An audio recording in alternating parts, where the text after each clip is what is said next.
Super duty tough work. Super duty tough work. What is good? Chilling, man. Welcome to the new, The new digs. Yeah. You saw the OG version. Yeah. Well, I remember this when it was the studio setup. Yeah, it's just like.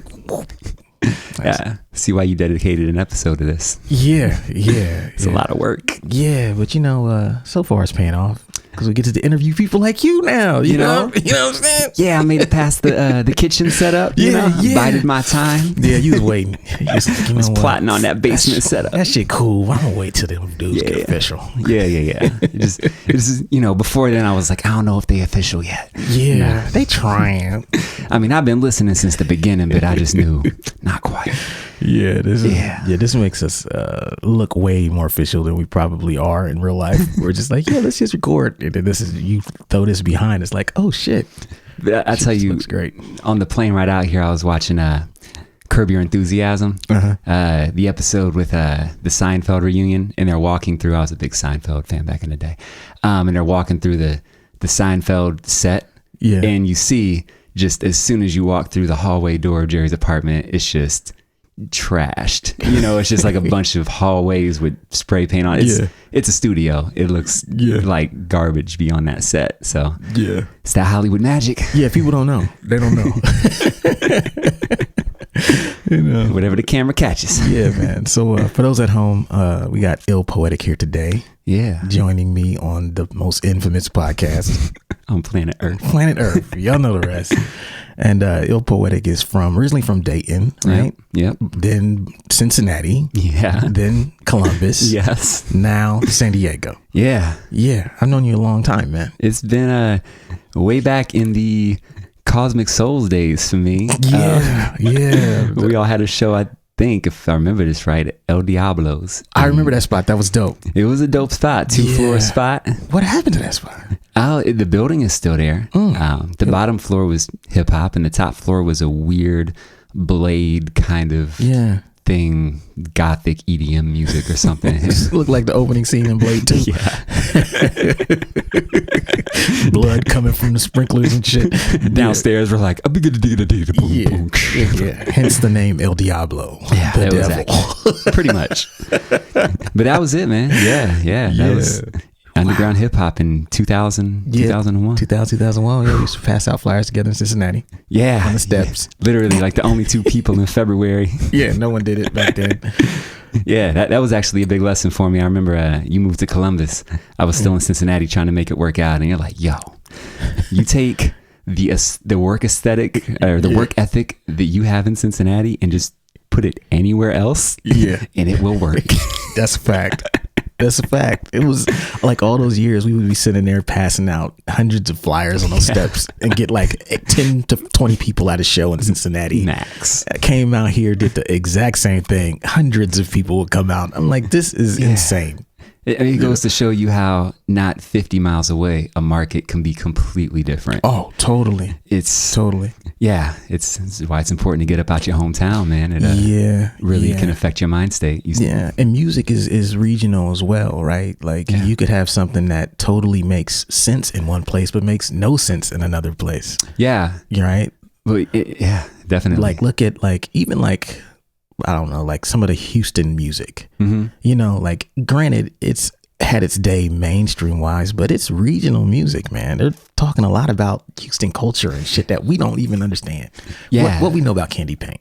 Well, and it takes it takes like a tipping point, I guess, of the culture and the artists to really be able to, and again, it's those artists who travel, I think, to get a handle with their own culture and say, well, how do we present grills and candy paint to somebody in Idaho? Yeah. And they get out the market and figure out, well, this is how we do it, you know? And, but it takes getting out the market to do it. So it's all facts. So now you're in town this week for 2x2. Yes. Yeah. You're doing everything this week. It's been a busy week. It's coming up to be, a busy weekend. Performing on Saturday night, which I guess this will probably have already passed, but in the future, and performing Saturday night at 2x2. Sunday, giving a workshop of my Idiot's Guide to Anarchy lectures that I've been kind of building over the past year now. Yeah. And Yeah, all that while still in summer classes. So I'm still a full-time student right now. Okay, so you're missing classes today? Well, they're online. Okay, I made sure summer is when I get a chance to actually get.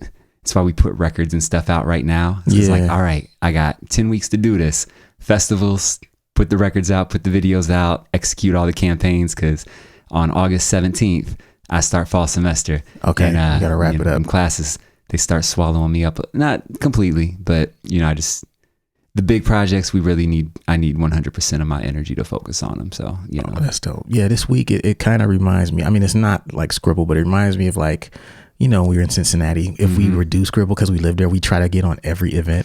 Yeah. Like in 99, they were just like, what are you going to do at Scribble? We're just like, everything. We're going to perform Thursday. We're going to sell merch. I'm going to get in the battle. We're going to be in every cipher. We're going to do everything, literally anything. Try and be pictured in the B-boy shit on camera in the background. Yeah. I'm going to judge the DJ battle. Yeah, like whatever. We did everything. But that's the hustle, man. You start out just trying to like put me everywhere, put me in, coach. Just put me in somewhere. Straight up. I perform.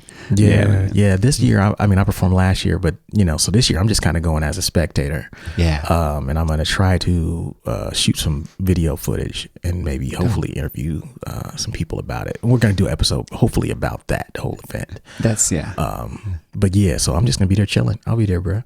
Man, let me say the chilling.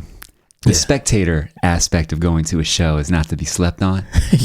When you're young, at least speaking for me, when I was young, I felt like every show was, how can I get on that mic? Yeah. Like, let me see if I can slide into the promoter. Like, is there a chance? And it's cool because you're hungry. That's what you're supposed to do. You kind of hit a point where, no one wants to be in a late 30s. Like, how can I get up on this mic, man? I gotta. But it's nice just to go and say, like, man, it's a date night, man. I just want to see. It's not even a hip hop show. I just want to see some good music, man. Like, I want to be in the back. I want to be in the front. It's one thing I like about San Diego. It's a gift and a curse. Is nobody, like, my Poetic stock is quite low, or especially when I moved out there, no one knew who, like, quote unquote Poetic was. So in a lot of ways, it was actually kind of nice just going to places where it's like, no one's going to ask me anything about hip hop or anything about anything. I kind of get to just build a whole new identity out there.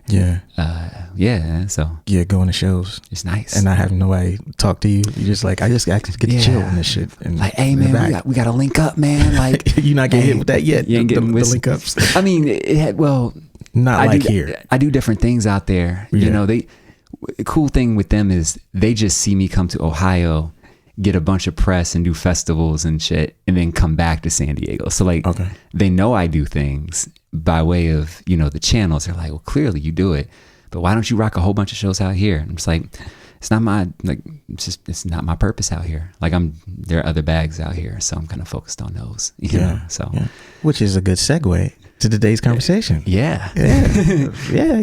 So today, we're talking about freelancing. Yeah. You are a freelance graphic designer who, when I met you, you were just, I met you before you were doing that. And I remember when you kind of first started getting into it, and now it's like, it's your thing. Like, you are like killing it. Well, I would say at this point, actually, it's graphic design and the production and engineering is kind of playing themselves pretty equally right now. But I'm pivoting over to the production. Because you've been in school for that for a while. Yeah. And I've been doing it forever, but trying to go to school and actually learn music production at a quote unquote professional level, like how to bring an artist, how to bring a musician or a band in and say, like, I want to be able to set you all up and, do things like this, like mic everything correctly and do, get a certain sound out. But graphic design still, obviously, they're very integrated. And they're both very much paying bills right now. So I still do graphic design. I know you do, bro. I follow you on all the outlets. I know your work. I hire you. So I know you still do it. You've done like my last one of my 5 or 6 joints. Super Duty Tough Work logo. Yeah, you did do the Super Duty Tough Work logo. I forget I do it sometimes until like the hoodie comes out. You just said that. Until the hoodie came out, I was like, oh shit. That's right. I might need one of those. You did that. Yeah. So we want to have a conversation because we got a request on the Twitter machine about freelancing. The Wayback Twitter machine. Yeah, the Wayback Twitter machine. about, hey, you guys should do something about freelancing. And I don't, I do production as you do, but I don't consider myself a freelancer, even though I do get paid for other things like doing music videos and things like that. Right. But I wanted to save the conversation until I had someone who was knee deep in it, who actually lived it. Yeah. And today we want to talk about the life of a freelancer, someone who didn't go to school for it per se, but now makes a living off of it and has a lot of jewels to share with the people. And so we'll take a break and we'll be right back. We got you stuck off the realness, the most infamous, you heard of us. Official podcast murderers, the show comes equipped with viewpoints to share. Grown man ideas for all those who care and want to grow, so go ahead and download. Every single week with a brand new episode. You're not alone in this world, cousin, so we share information and honest discussion and keep repping the culture like we supposed to. They spread gossip, but they never come close to. I can hear it inside their tone. They talk about the industry but never left their home. You get laced up with bullet points and such, plus empowering topics that they never would touch. You can put your whole network against the team, but Super Duty Tough Work's the MVP. Most valuable podcast on MP3. Priceless info, but all of it's free. So take these words home and think them through. Super Duty Tough Work is coming at you. You are now listening to Super Duty Tough Work with your host, Blueprint. Raw and uncut. Adult conversations. No shucking, no jiving, and no bullshit.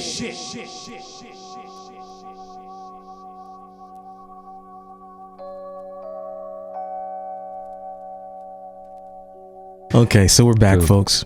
Super Duty Tough Work here with Poetic. Yeah. The life of a freelancer. Yeah, man. And I guess let's take it back to the beginning. I want to talk about what was it that drew you to graphic design? Well, I've been doing art. I've been drawing and painting my whole life, probably since 4 years old. In high school, took it more seriously. Went to summer art schools, Bowling Green University. I did a summer visual design class where we made little short films. Did all the, how the high school. I was always pegged. Me and my dude were always pegged to do the homecoming and the prom backgrounds and the Black History Month backgrounds. So, which was great because that pretty much got us out of junior and senior classes so we could just go listen to music and paint all day long, and so I liked art. And I'm like, this is pretty cool. I get to just do this all day. And, art teachers were telling me yo, you should really go to school for this and get scholarships. And so I went to University of Cincinnati for art. Actually didn't like it in college. Wasn't really passionate about it. I sat amongst kids who were very passionate about it, and that's where I really learned how passionate I was about music. Because I'm like, as much as you guys care about these fan brushes, that's how much I care about these beats. And, so I really wasn't too heavy on art. I was kind of dropping out of classes, trying to figure out how to just angle into music more and more. But as I was getting booked for shows locally in Cincinnati, I would be on these bills with horrible flyer designs. Yeah, that was the bad flyer era. There was a really bad flyer era. And I had already started making, me and my guys were doing this event called Lyricist Lounge in Cincinnati at UC. Shout out my guy Pros, that was his baby. But him and I would do the artwork, the flyers on PowerPoint, and we would print them up on 8.5 by 11 sheets of paper, and we'd go just kill the campus with them. And that got me comfortable enough with designing flyers so that, when I started getting booked locally in Cincinnati, I would just hit the promoters up. I would kind of design a flyer and I'd hit the promoter up like, hey, would you mind can I just use my own flyer for this? And then they would end up using my flyer. And then it kind of hit me like, I don't think this is a priority. This is more something on your to-do list at the bottom of the list versus me where I'm like, yo, I can't have, the term brand wasn't a word yet used in the lexicon of artists, but I just felt intrinsically like, yo, I don't want to go to the show. Yeah, this flyer looks so corny, bad. Yeah. Yeah. So I started designing flyers, and you get to a point where the artists on the bill, the promoters, they start asking like, man, who designed that flyer? And I'm like, I did. Like, sorry, I had to redesign your flyer. And they're like, man, how much you charge for flyers? I'm like, I don't know, $50. And they're like, cool, can you design this flyer? I'm like, yeah. So, I just kind of fell into it because I was trying to protect the sanctity of my brand, and other people wanted the same service for theirs. And it kind of bridges out into logos and album art. I design all my own album art. People are like, yo, who did your album art? It was me. Yeah. How much you charge for album art? How much you charge for logos? And then before I know it, the guy who dropped out of art school because I didn't really want to keep doing it, I was getting paid to do art. And so I'm like, well, I guess I'm doing this, like I'm not going to turn this away. Now, back then, I didn't know you actually went to school. That's why you were in Cincinnati. Yeah. I had no idea that you were in art. You went there to study art. Yeah, I was an art major. So what, I'd love to hear about, like, what was it that you saw about the curriculum that kind of was off-putting to you? It was a lot of things that I would tell people now they need to embrace. Nice. If it was music, I think I probably would have stuck with it. But it was a couple things. First was learning to draw things that I had no interest in drawing. Mm-hmm. So drawing a lot of staged fruit and naked men, old naked men. Nice. I definitely remember the day I had to, so it was a 2-day class. It was a 2-part class, and they didn't tell you what the second part would be. So everyone would say, hey, take your seats, sit around this central stool, and they put a skeleton on the stool. And they're like, draw the skeleton from the angle that you're sitting at. And so I was up close. I was very up close. I drew the pelvis of the skeleton. And then that Thursday we came in, and they're like, all right, everybody sit in the same exact seat that you sat in on Tuesday. Mm-hmm. And we're going to bring a figure in to recreate the skeleton. And you're going to draw the muscle and the skin around the skeleton on like wax paper. And this old man got up there naked, and I had to sit underneath him and draw his penis for 4 hours. Yeah. Nice. Yeah, I'd have been like, yo, I don't know about this art school thing either. Yeah, it's just this is not me. And it wasn't even like really. You know what I mean? But it wasn't my face for it. Yeah, and it wasn't like, oh my God, I'm done with art forever. I'm not drawing this penis. Yeah. But it was just, it kind of let me know, like everyone else was so passionate about it. I'm like, yo, I don't even want to learn the classics, as you would say. Like I don't want to do all this.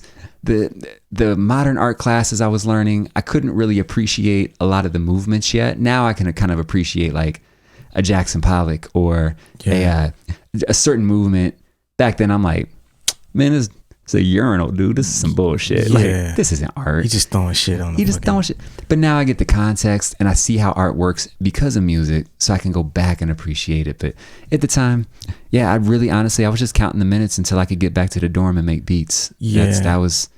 So you saw, and so by the time you started art school, had you been doing flyers at the same time, or were you this was before you had even started doing flyers? Yeah. Did you feel like there was like a disconnect between like, just as a whole, like the artistic career that you thought you wanted versus what they were? Was it a disconnect, or just... I don't even know if I saw my art career. I honestly think so many people told me that, and they're doing their best, like school counselors, teachers, parents, everyone is like, oh, you're so good at art. You're going to art school, right? And I'm like, I guess I'm going to art school.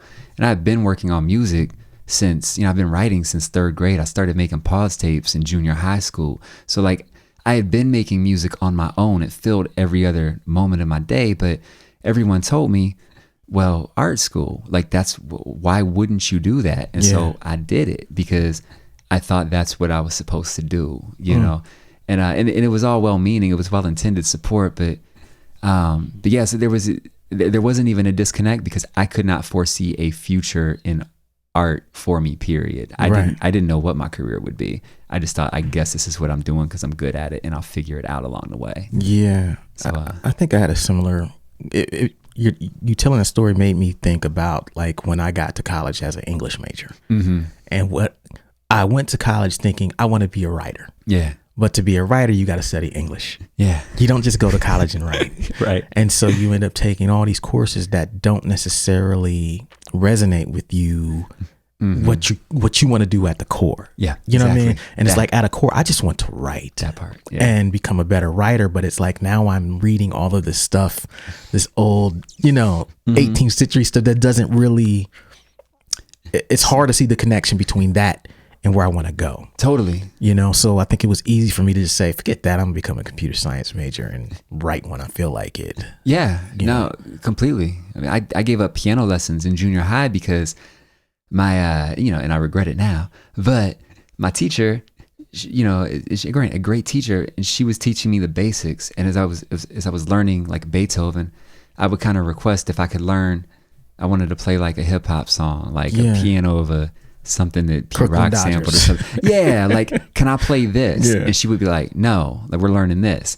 And in my head, I realized as a kid how important it is to have something you can connect to in what you're learning. Yeah. I can't connect to Beethoven when I'm 12 years old. Yeah. So I stopped. I'm like, I'm just going to go make beats, I guess, So yeah, that stuff is important, man. Yeah. So let's talk about like, okay, when most people are learning a skill like graphic design or whatever it may be, you go through this period where you're just like curious. Yeah. And you're just experimenting, making flyers as you was, doing whatever you could just to kind of learn it. But then you hit a point where you're like, okay, I have no technical knowledge, but I actually have a natural aptitude. Did you go through a period where you said, okay, now I want to actually formally start taking tutorial? How did you build your skills from that initial recognition of the talent you had at it? It was kind of a mix. I think I took on projects that I didn't quite know how to do yet. So I actually used client work as my tutorial. Okay. Because I have my back against the wall. Like, I have to make this look great.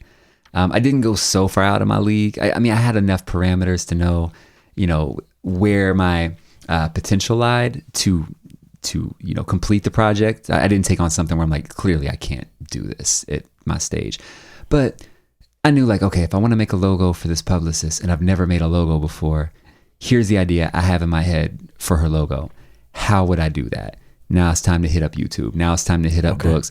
Now I'll keep messing around with Photoshop, and I might spend 10 times as long on that logo as I would now. But I'll just learn by doing, figuring out what's working, what's not working. And and it just kind of kept progressing. At one point, maybe about 5 years ago, I actually took some Adobe classes. Like, they have structured, online academies where you get kind of a certification. And I did that with like Photoshop and Illustrator just because I was getting more and more work, and I'm like, yo, let me get this down for real. So I did have that moment as well. Yeah. Now some of this though, you were learning graphic design before learning on YouTube was what it is now. Yeah. So how were you learning back then? That had to be a whole different thing than now. Yeah. I don't even think I thought of it as learning. I just did it. Like, I just, you just kind of keep doing stuff and figuring it out in the program. I didn't have a manual. My Photoshops at the time were not of the most legitimate persuasions. People don't understand. This was before you could just go download a PDF manual. This is like probably 05, 04, 03. 03. Yeah, you couldn't just, let me get the Photoshop. No, it didn't work like that. Yeah, especially, again, if you didn't necessarily have the most legal version of Photoshop. Right. So, a lot of it is just, you learn, like, I didn't even, unless I'm really forgetting somebody, in which case, my apologies, but, my guy Pros actually started using Photoshop, I think, at the same time. So I think initially him and I started learning together a little bit. And then I just kind of took it from there. Once I knew how to start a file, like start a session, like, here are the measurements. Here's how to layer some things. Here's where the fonts are. Then at that point, it's really just a matter of, like, here's the toolbar. All right, what does this do? Just keep keep messing around with it until it does something. Yeah. And then you're like, I guess that's what that does. And you just kind of put it in your chamber, like, I'm gonna try that out on another, next time I do an album cover, man, it'd be dope to try to blur something right here now that I know what the blur function does. And and then you start reading up about like color treatments and color correction. And there are things that you can read about without, or even go on the internet for, that aren't YouTube tutorial based, and they don't apply just to like Photoshop or Illustrator. They just apply to aesthetics and art, period. Yes. So. Yeah, because I wanted you to speak on that simply because, when people hear some of these conversations, they don't understand that the resources we have now are not what we had even 10 years ago, especially as far as learning something. So I experienced the same thing. When I talk about making beats now, it's such a different conversation than when I started. Oh, yeah. Like I got my first EPS. There was nothing. There was nowhere to look for a manual. Like if you didn't, you sat there for days, like you're saying, and you just tried one thing. Yeah. And then you say, okay, what does that do? Yeah. You do the same thing the next day. But the cool thing about that is it's ingrained. It's like it's carved into your brain because you've spent so much time trying to figure it out that you're like, God, I will never forget what that shit does. I spent a whole day trying to figure out what the fuck that does. Right. And when you teach it to somebody else, you can kind of teach beyond just the book. You're like, no, look, peep what you can really do with this though. Like the book will tell you that you can, and it's same with an MP or whatever, like whatever program, DAW, whatever outboard gear you're using, getting advice from someone who's really, ripped off the hood and gotten busy with it. Yeah. They'll tell you what you can really do with it versus what the creators of the program might tell you that you can do with it. So, right. Yeah. So during this time when you're like doing that, I mean, I know you obviously had jobs back then. Yeah. How much time were you spending actually on graphic design, learning and practicing your craft? Graphic design, I mean, not necessarily a ton, because like music, I put my 10,000 in on music more than graphics. It was just kind of a as needed basis. Like when it came time for graphics to be needed for anything that we were doing, that was my turn to get back into the graphic design world. So I would often leave graphic design alone, especially when I didn't have regular clientele. So like in the 2000s, I would just kind of leave it alone until it was called for. And once it was called for, it just takes a minute to get the head back into that space. Yeah. And shake off some dust. And then you went hard at it. Then I go hard, but that's what I do for like, I'm in that world. Yeah. I'm very similar with video. It's like, if I'm not doing it, I'm just like, whatever. When I'm doing it, I'm really doing it. It's hard doing that too, because I think, the older you get, the more you really learn how to hard focus on different crafts within your skill set. So like graphic design or production or video, videography. And if somebody asks you, like one of the assumptions is that you are constantly at full capacity of knowledge at all times. Right. So like if somebody asks me about graphic design when I'm deep in production, I'm inclined to be like, I don't know. Like, ask me that in 2 months. Ask me when I get a client who needs that, and I can give you this info all day. But right now, my mind is swimming in, studio treatments and, like... It's a whole nother language you're speaking. It's so many different languages. Yeah. That's a big... Yeah. So like, if someone asks me about something I'm not doing, it's like the vocabulary I would struggle with. Yeah. In my mind, I would know, like, I know that. Yeah. But I can't speak that language until I'm like... in that country. I got to get back in it. Yeah, man, this is different DNA strands. Like, man, I'm not riding that wave right now, man. Like it's harder than people think. I feel like people who do that though, like people who have, and you got to be, I think, a little bit older to have been able to put the hours in on all of these skills that you've developed. They can understand. You can tell them like, bro, I'm not in the graphic design world right now. I'm not thinking about that. And they're like, I feel you. Yeah, they'll get it. But someone who might be, younger or hasn't really experienced, multifaceted skills or developing multifaceted skills, they'll be like, I thought you did graphic design. And you're like, bro, like, clearly you can go look at my portfolio, but I'm just not there right now, man. Yeah. So when you started, what made you see that graphic design could be like a career for you?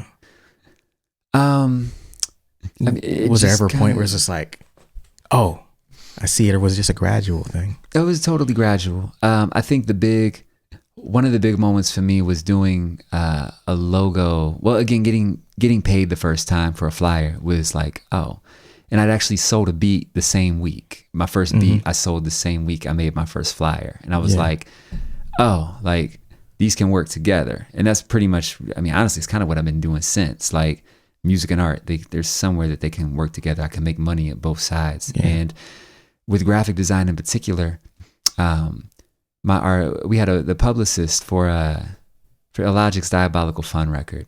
I had done a lot of the graphic layouts for that project behind the scenes, like the one sheets and promotional items. And she really liked them. She was like, "Yo, these look really great," because she's the one who's feeding them the press and everything. And she called me one day complaining about her graphic designer who was charging her $1,000 to do a logo for her company. She was like, it's just a font. Like he gave me just a font with my name on it, and he's trying to charge me $1,000 for that. And at that point, I'd never really made a logo beyond like mine or our crew's logo. Like, and I just told her like, I'll make you a logo for half that price, and like $500 at the time, that was way. I'm like, the fact that I'm getting $500 for a logo was a huge deal. And she was like, okay, and I made her a logo, and she liked it, and she paid me, and I was like, huh, like sometimes you can spend all this time behind the scenes saying, well, I don't do that until you do it. Then all of a sudden, this is what I do.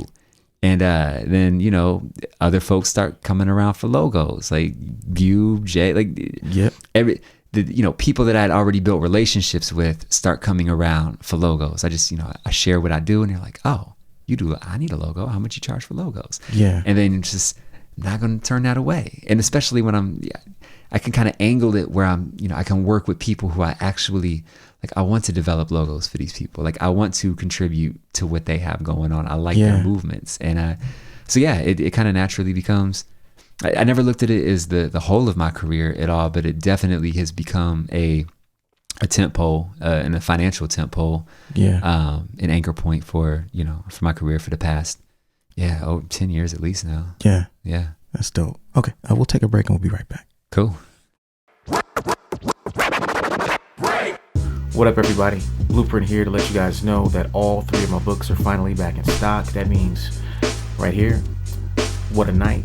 This book is back in stock. It's $10. This is a book about the worst shows in my career. That's 10. Word is Blog Volume 1 is back in stock. That's $10. And also, The Making of Adventures in Counterculture. This book is about my Adventures in Counterculture album. If you have the album, you love the album, you should have a book too. That's $10. All 3 of these books are back in stock for $10 each, or you can get all 3 of them for just $25 right now on waitlist.net. That's all I got today. Thanks for your support. Peace.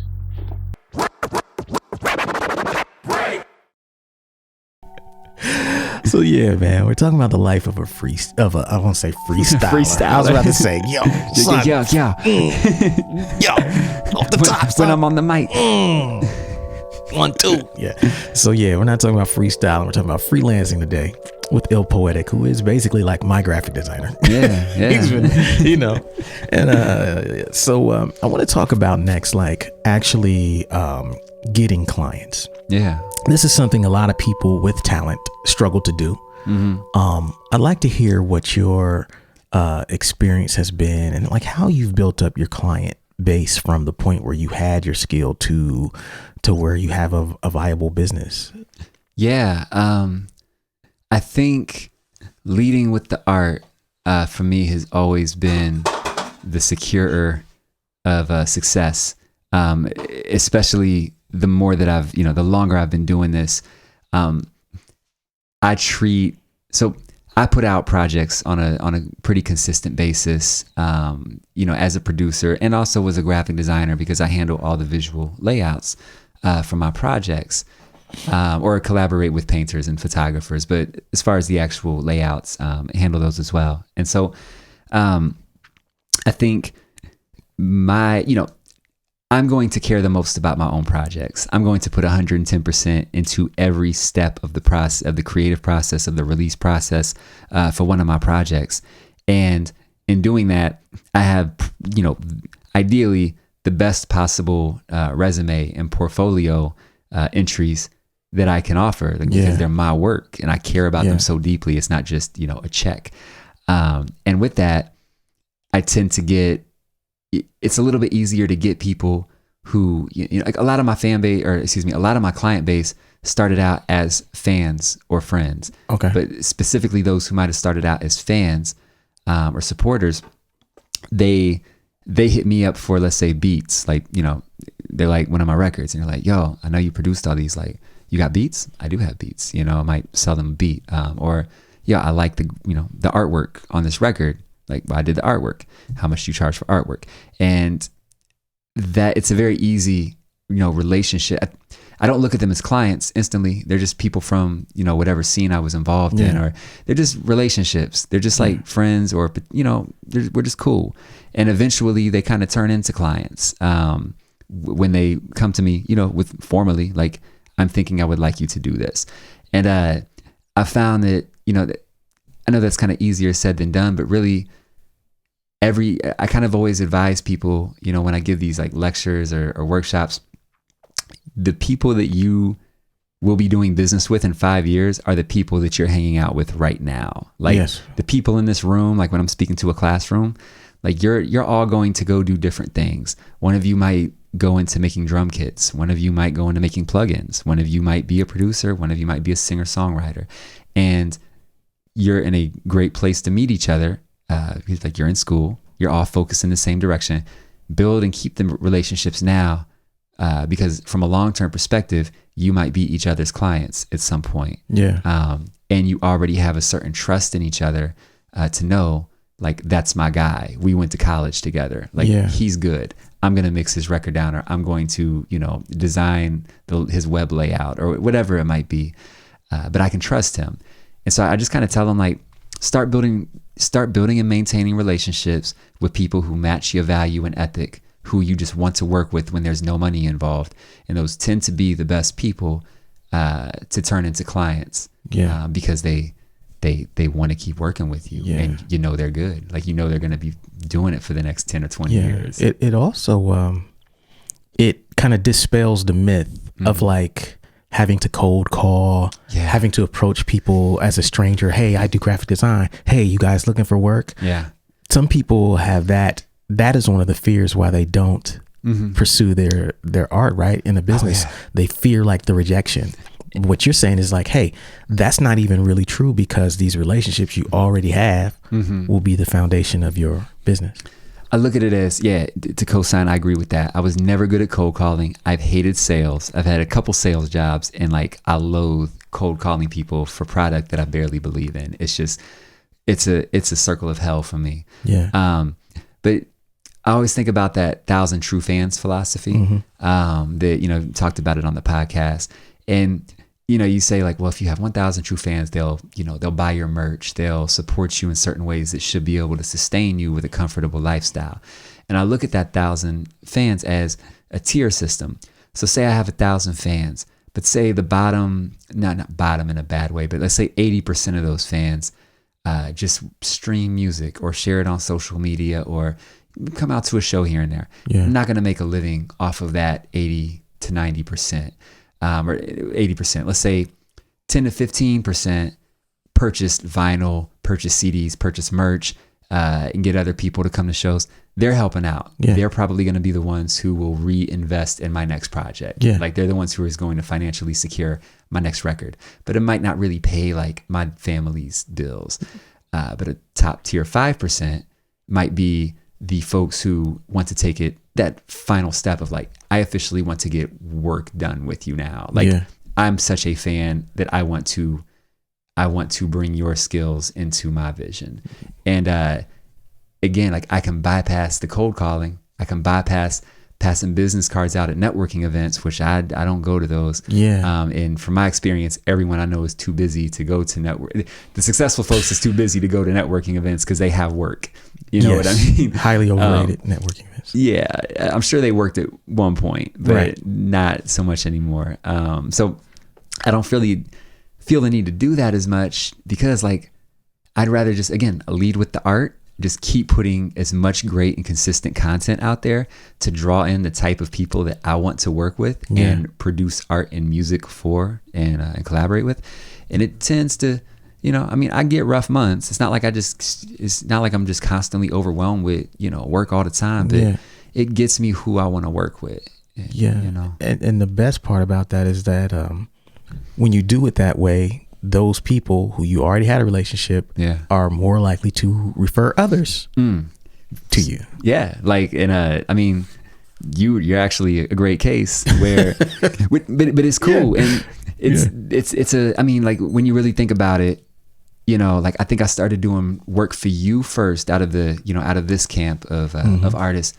I think I started doing work for you first, maybe in like 2010 or something. Yep. It was before Adventures. So maybe like right around 2000. Well, it was Greenhouse. Was it the Greenhouse? Bimba Don't Break was one of the first ones, I think. And then some flyers, some random weightless New Year's flyers. So I started doing those. And then Jay, who funny enough, like I produced his record, but then he started hitting me up, Illogic, sorry. Mm-hmm. I produced Diabolical, but then a couple years later, he would maybe hit me up for like poster layouts for the Capture the Sun record or something, and then like RJ, I did RJ's joint last year, and it's cool because fans of all three of y'all. Yeah. So to be able to do work with you is cool, but then have that kind of sidle over to where Ill is like, yo, who did that? Tim. All right, Tim. Hey, man.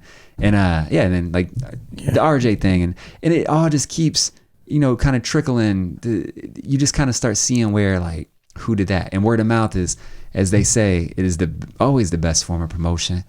And it's not just in the product; it's in the questions. It's in what I would assume, not to put words in mouths, but I assume when RJ, when y'all had a conversation, it's not just, oh, this product is nice, I will have product like that. It's these kind of qualifying questions of like, so you cool to work with? Like he's good, he's on his shit, he gets stuff done on time, he's affordable, he's within our realm, but I recommend you should check him out. Cool. And if you have a trusted person next to you who tells you like, hey, that's my man's, you need to fuck with him, right?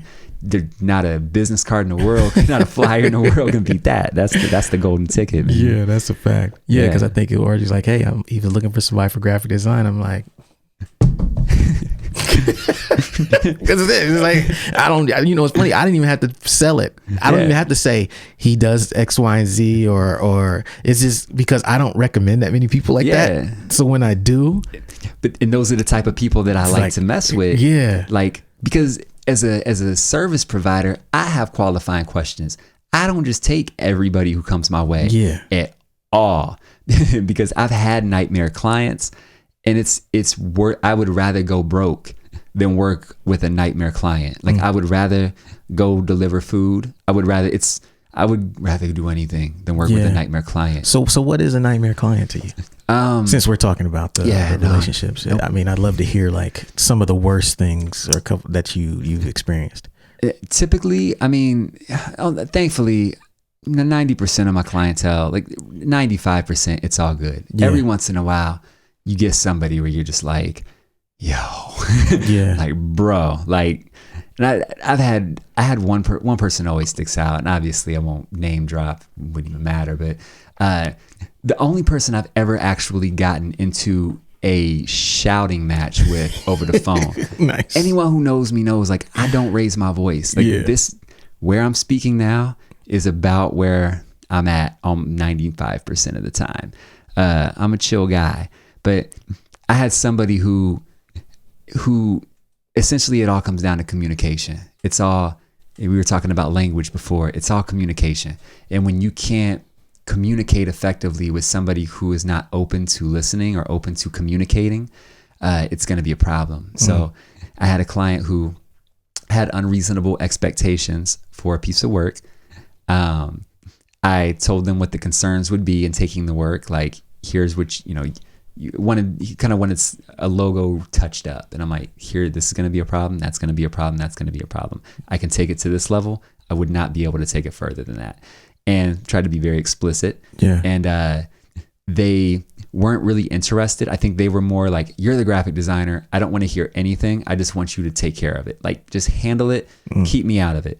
That's problematic. Like, usually when you hire somebody, it's a collaborative effort. Yeah. Like, you kind of need to be involved in the process. And I don't think he had done this before to know that's what you have to do. You need to have an ear out and be able to give constructive feedback. So instead, it was more, well, this isn't right. This is, and like, I want my money back. I want this. And I'm just like, no. Like, it's in email, it's documented. I had to kind of go back and read through our conversation and say, okay, he missed. Yeah, I did articulate that clearly. Okay, my T's are crossed, my I's are dotted. I don't feel bad about this. Yeah. I got to let this client go. And it happens. But that's qualifying questions, I think, are what allow me to sift and filter those type of clients out. Yeah. Because you can start asking questions of like, all right, well, what are we doing this for? Like, tell me about your business, or tell me about your music. Tell me about what you're trying to do.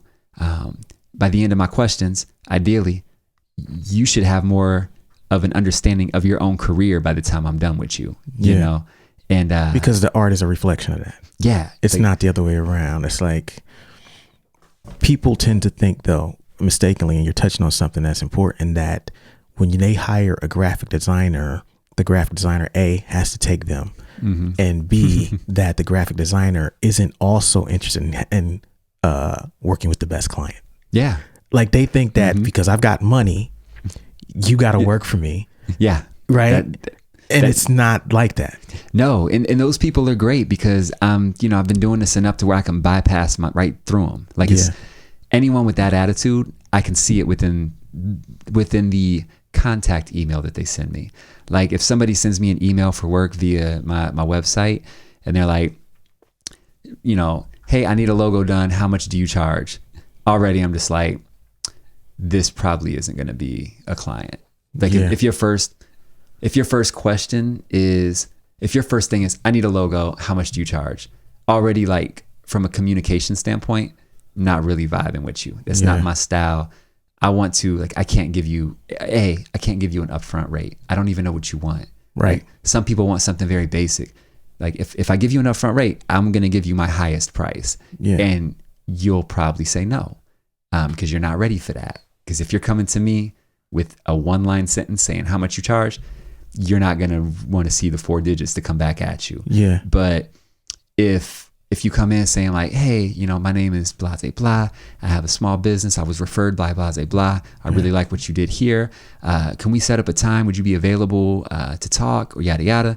Now that's the person where I'm like, hey, it's really nice to meet you. Thanks for reaching out. Yeah. What's good for you? Let's have this conversation. And then in that conversation, even then, let's just see how we feel about each other. It's no pressure. If you feeling me, if you feel like I will produce the results that you want, and this will be a formidable relationship for you, then let's keep it moving. Right. And if I feel chances are, if you feel that way about me, I probably feel that way about you too.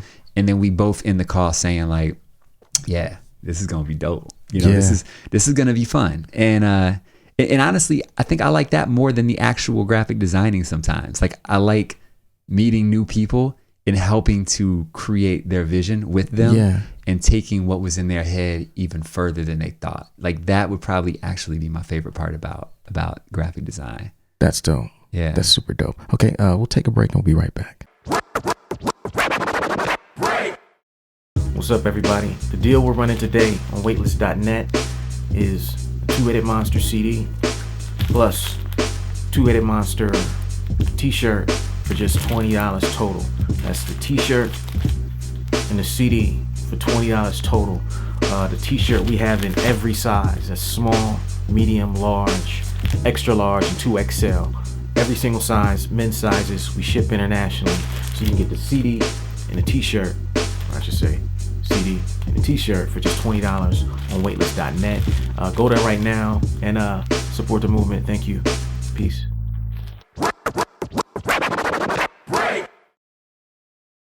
Okay, podcast time, folks. We're here. Yeah. The life of a freelancer. Man. With Poetic. Yep. This is going swimmingly. Swimmingly. Yeah, we got like two areas to talk about next. All right. And the one I want to talk about is just like making a living. Yeah. I'd love you to speak about like the challenge of making a living as a freelancer, and especially one with a family, because that's something that you know. I mean, you were doing it before you had the family. Yeah. And now you have a family, so it's quite a different challenge. I'd love to hear you speak about that for me. Yeah, doing it before the family, I had the cheat code. I was living in Sean's basement. So nice.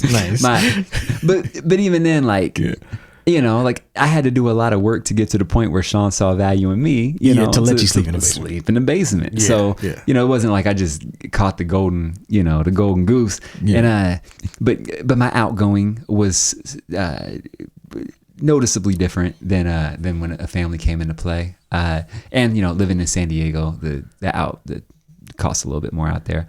But it's been a challenge. I mean, it's been a huge challenge. There are months where, I had 2 years where we were living in an apartment that was, you know, beyond our means, and we kind of got stuck in that apartment a little bit. Like it wasn't our first choice, but we got kind of stuck where we're like, okay, I have to make more money per month than I would like. Yeah. And I had literally months where at the end of the month, I'm just in tears, like, how am I going to make this work in 5 days? You know, and it was real. Yeah.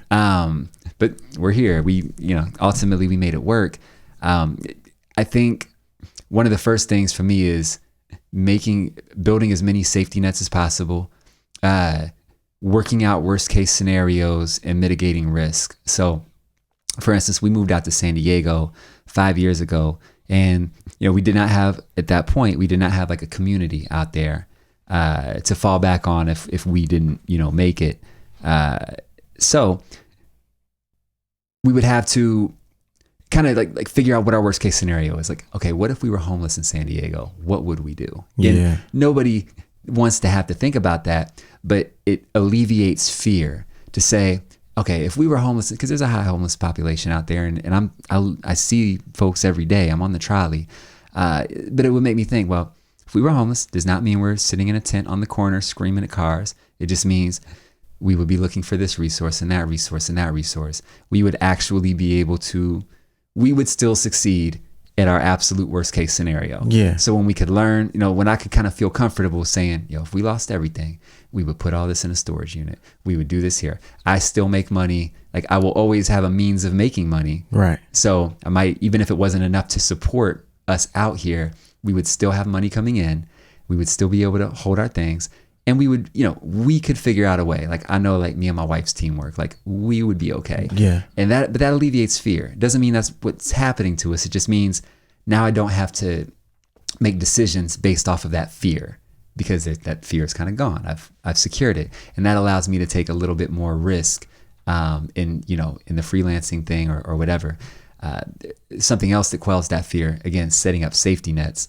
You know, I have no shame in this. I have the Grubhub app on my phone and the DoorDash app on my phone. If I need to get down, I'll go deliver some food. Doesn't even mean like, oh, I'm just flat out of money. It just might mean label money is tied up in a project. This money is tied up in this. That money is tied up in that. My keyboard got fried. I need to go get another keyboard. Right. I might just have to go deliver food for a weekend. It's pretty chill. It's not the end of the world, but it's always a safety net. It's just, if client money doesn't come in, because the client might be late paying, it's just always having something to fall back on, to where I know that I am in control of bringing income into the household. Yeah. And that, again, that quells more fear, and that allows me to choose what clients I want instead. I don't necessarily feel the need to take those nightmare clients because they have $50 waiting for me or $100 waiting for me. I'm like, now, you know what? I would rather bypass you, I think. And thankfully, I'm not really here as much anymore. I have some more stable, client work. But, I can say, like, it's worth bypassing you because you're going to take up time where, say you need an album. I would rather work on your record than be locked in with a nightmare client telling you, I can't work on your record for another 2 weeks because I have to live in hell. and then I can work on your record. I'd rather just, if I have to, I'll go deliver food for a couple days, keep my pallet open until one of my homies come through, my go-to clients, or somebody who I know, like, I'm gonna get client work. I'm not worried about it.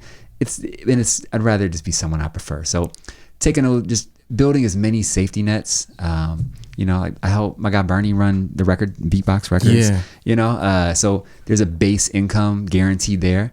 At least, nothing is guaranteed, but it's guaranteed on a brick and mortar shop that we know to be successful. We've been open for 5 years. We know what our monthly incoming and outgoing is. And so I can say, like, that's what I'm going to make feasibly every month for the foreseeable future that I'm involved with helping to run the record shop. Yeah. So, kind of setting up these base payment systems and these safety nets is what allows me to take more chances with both freelancing, navigating the vision and the path that I want to take as a freelancer, like my end games for the type of projects that I want to take on when it's all said and done. And being able to still run, create and put out our own projects and run our label. So, it's just a very tethered network of different revenue streams, all kind of collaged together. Never just waiting on one thing to kind of come through. Never. No, man, I'm paranoid of that. I feel like that's just our generation. Like, parents' generation was more the, work until you get retirement. Yeah. And then we watched corporations steal all their retirement and lay them all off. And we're like, yo, I appreciate what you're saying, but I don't even think you saw that coming. Right. And I still got a life ahead of me. I can't put all my eggs in one basket lest it break. We talk about it on here about how, like, the perception is that you're the one taking the most risk being self-employed. But the truth is that the person with one boss has a lot more risk than you do. And a boss who doesn't necessarily value you for your maximum potential. Yeah. Like if I'm working a customer service or a telemarketing job and I have a boss and that's my primary source of income, the only thing that you know about me is that I can sell clothes. Like, that's not even what I do. Like, of my customer service ability. Yeah. But you don't employ my graphic design services, my music production or engineering services, my consulting or project management services. That's 95% of what I do, and you don't even know I do it. So how expendable am I to you?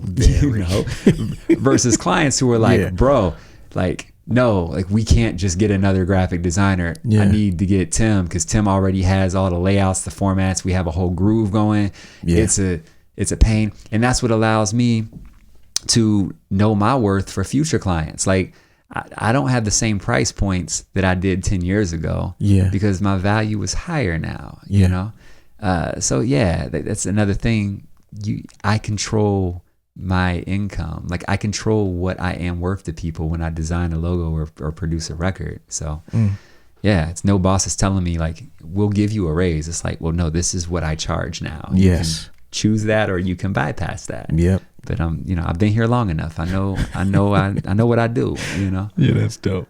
Okay, so now the last section. Yeah, this is the money section. The money section. Okay, we got people who are of all types of career path who listen to us, and some who may be interested in freelancing. We want to get into like 5 things. Okay, tips that you've come up with, things you've learned, pieces of advice that you would like to share with them. What's number 1? Number 1, I would say, is set a clear goal and expectation of what you're trying to ultimately do. Even if it's not 100%, I mean, no one, I think, ever really knows exactly what the end game is, but just get the ballpark, really know what you're building for, or else you'll really kind of just be out here taking any and all work, like, I do this for you, I'll do that for you, I'm the guy that does this, I do that, jack of all trades kind of thing, master of none. But when you have a little bit of a vision, you can take the type of client work that gets you closer to your vision. And that's ultimately what I like. I don't take work that doesn't get me closer to what I'm ultimately trying to do. So you reconcile it. So you have, because you have this overarching goal for your career, you say, okay, I could do that. I could do this, but this first thing actually will take me closer to where I want to go. The second thing sounds good, looks good, makes more money, make more money, right? But it doesn't get me closer to where I want to be. The dopest project I took last year was a free project, and I would do it in a second again. And it got me closer to, it built a relationship with a team of people out in Cali that, we continue collaborating on future projects together and, staying in touch.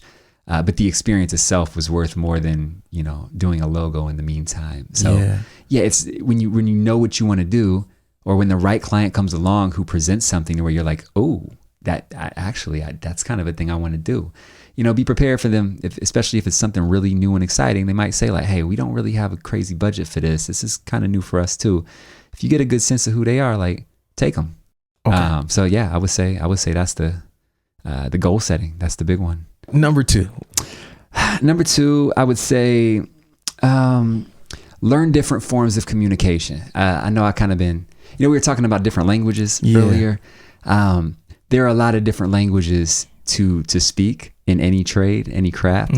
And I think people have different, I'm in a communications class this summer right now, so I'm super deep on, communication, and studying, just because say you might communicate a certain way, I might have another client who communicates a totally different way. And what they expect out of our relationship, or even out of the product that I'm presenting them, might be different than what you're expecting. Yeah. And it takes time to really, learn these styles of communication to know how to best effectively communicate with each person. And I do feel this is one area where I do my best to concede to how the client prefers to communicate, rather than try and assume my communication style over theirs. Yeah. I try and give them the leeway because I want them to feel as comfortable as possible. So if you prefer emails that are, and I might do my best to guide them. Like if somebody sends really long emails drawn out, I might, I'm more at this point now, I'm more kind of bullet point. Like I did this 1, 2, 3, 4, and 5. Check these edits. Let me know what you think. Yeah. I might guide them in that direction a little bit, but I won't necessarily, like ostracize someone for how they might choose to communicate with me. Yeah. I just try and do my best to get in where I fit in with it, and then lean it a little bit more toward, where my style hits. Yeah. So I would say being open to how people communicate and what they expect from you. That would probably be a big one. Yeah. So it's not only like their style of communication, it's the actual medium as well. Definitely. So some people might say, hey, I want to talk on the phone about this. Yeah. But then you don't exactly have documentation of that conversation. Yeah. Versus the email person who might write a bunch of stuff that you got to go through anyway. Yeah. And even that's something where you can decide, like if somebody's like, hey, can we hop on the phone and talk about this? And I'm actually that guy. I'll employ that when I think like, yo, we're getting into the weeds of some edits. I'm not 100%, like it's not translating an email what you want. Can we just hop on the phone real quick, and I'm going to open the file up and we're going to like go through it together. Yeah. And I'll still have my email open, or I'll still have a document open, and I'll be typing, what they're telling me. I'll jot it down as they're telling it to me so that I can go back and remember it all. Because one thing I really don't want to ever have to do with the client is ask them something twice. Yeah. Or tell them or give them something and I didn't do it all. It's just a really annoying feeling on my side for them to be like, yo, but you didn't do this thing that we discussed. And I'm just like, oh. Yeah. When it's a client I've had for a while, like if it's you being like, hey man, yada yada, I'm like, oh, my bad, bro. Let me here. Is this better? You're like, yeah, that's good. Yeah. I'm not tripping on people I've been working with for 10 years, but when it's new clients, you want to put your best foot forward. And I'm not trying to, we got to start at the maximum professional level, and then we can loosen the ties up as the projects come. Yeah. And by that point, I mean, honestly, my long-term clients, like we're not like friends as in like we all go kick it all the time, but we're at a point where it's like, yeah, I might just get a random call from them like, hey, what's up, man? Got some work for you, but how's everything? How the family doing? Like those are the clients I really value, where we're at that level, and it, so yeah. That's dope. Okay. Number 3, I would say, and this is something I talk about. This is honestly goes, I think, for any artist, but freelancing ties into this. And I talk about this in my lectures, is own your money, own your content, own your presence. And this is something that is discussed on the podcast ad nauseum, and can't get enough of it because I'm a firm believer in it. But, if you, by own your money, I mean, have your business set up properly, have the proper bank accounts, business accounts set up, make sure your money is flowing through the right streams and being documented for like tax purposes and things of that nature. Because you're not going to be able to always hold on to that. Like, you're going to get so busy with client work and with your own work that you just want the system in place already to know that, like, the money has all been accounted for. It's gone through. I didn't just spend that client work on pizza and weed. Right. It actually went through the business channels and was documented. And then I went and spent it on pizza and weed or whatever I go spend it on. And wrote it off. And wrote it off. You know what I'm saying? Like, that was business bought pizza and weed. That was my fuel. No, but, and then, ownership of content.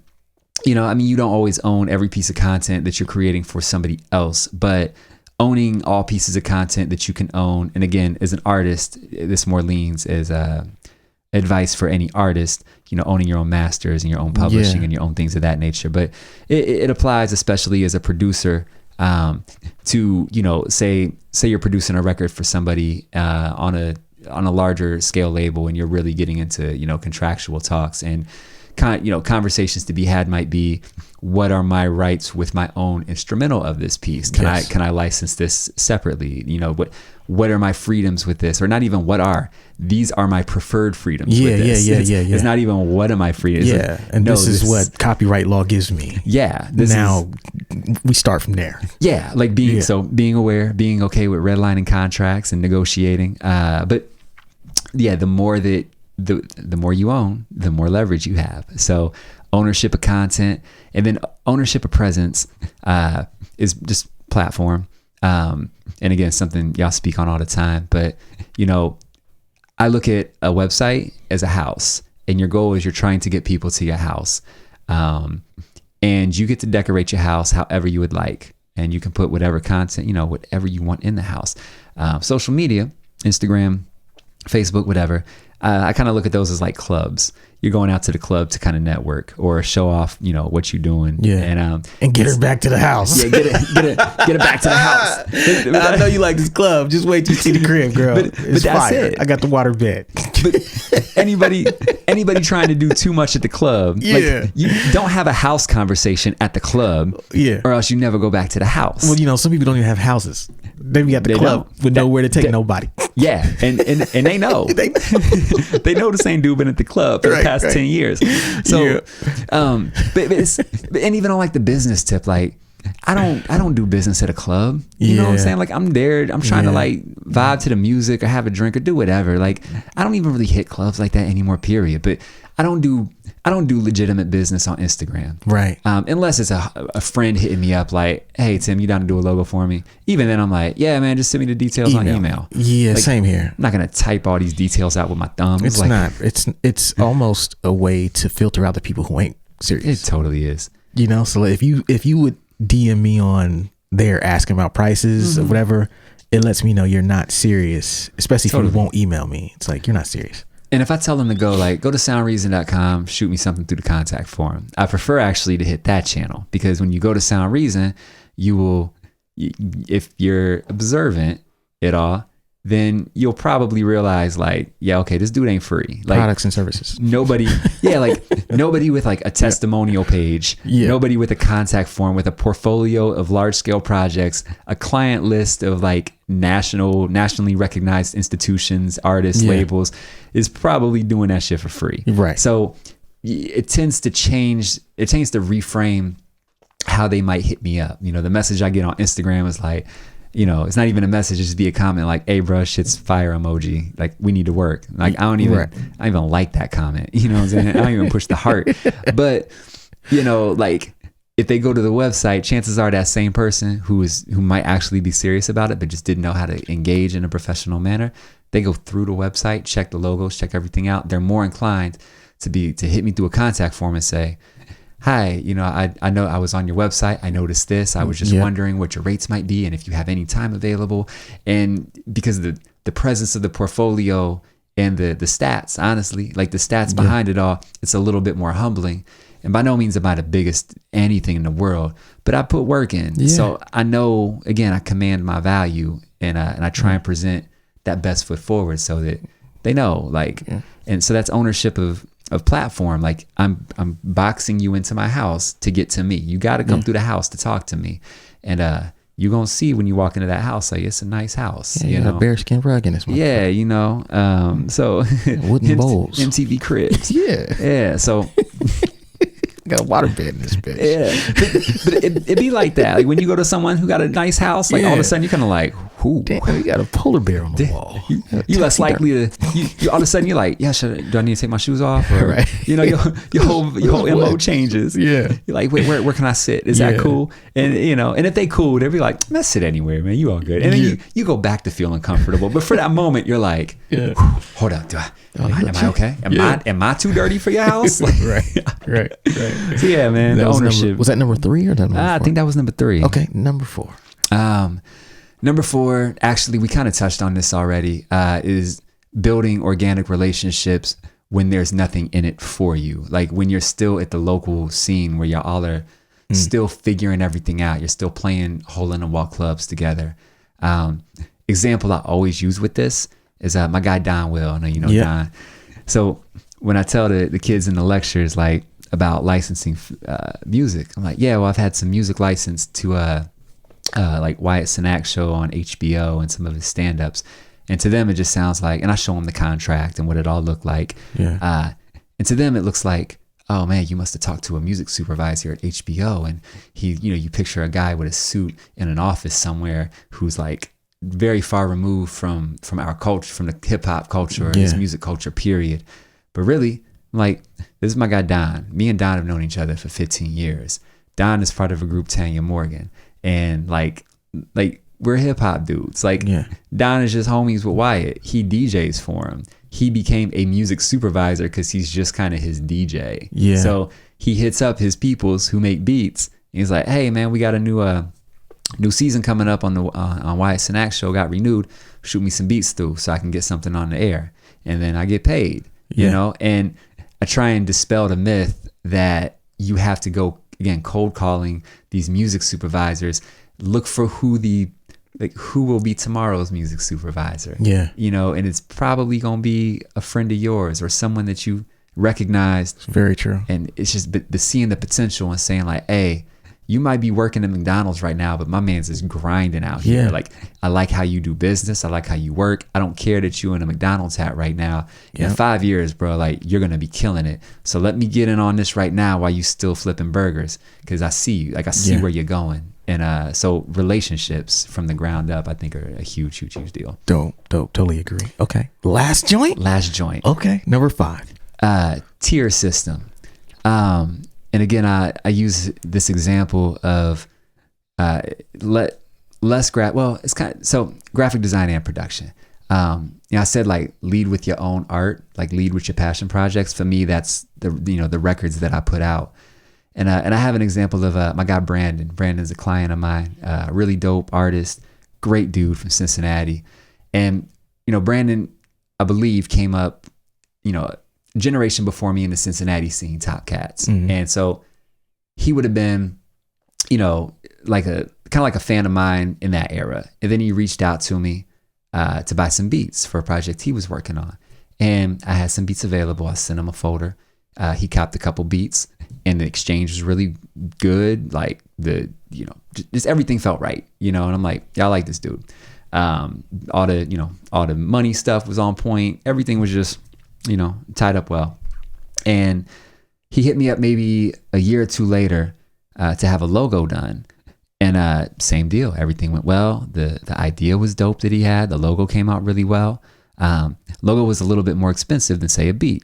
Yeah. So he was kind of like going up the tier system a little bit. So you mean tiered? When you say tier, you're talking about services, products and services, like having products and services that are different price tiers for different clientele. Yeah. And also like you're talking about being able to move up or down depending on. Okay.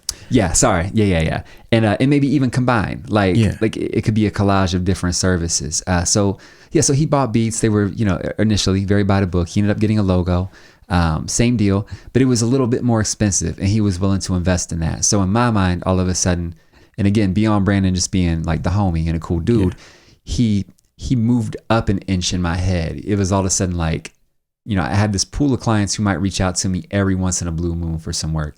Then I have folks who I'm like, oh, you're hitting me up for concentrated services on a semi-regular basis. Even if it's just once every 2 years or once a year, you're still hitting me for projects that you're taking on. And they're sizable investments for what I'm sure your budget is. So I take you even more seriously now. Like when you hit me up, it's like, man, what we doing? Like, what's up? You know, like, let's go. And so, you know, fast forward, I released my Idiot's Guide to Anarchy album, which to me wasn't just an album. It was also a display of resume, a portfolio of, you know, of me going at max capacity for production, for graphic design, for every kind of service that I could imagine I would offer. It can be found on that record. And that's why I was never concerned if the record itself broke all the way even. It was like, yo, if the services gained from this record break even, I'm still winning. So Brandon was an example of, you know, he dug that record. He hit me up like, well, how much do you charge for custom production? Like, I have an idea. I want to vibe like this record. You know, and I'm in school right now, just in this world. So I'm like, man, bring it to me. And, you know, and like I play an idea out and he's like, okay, I like that.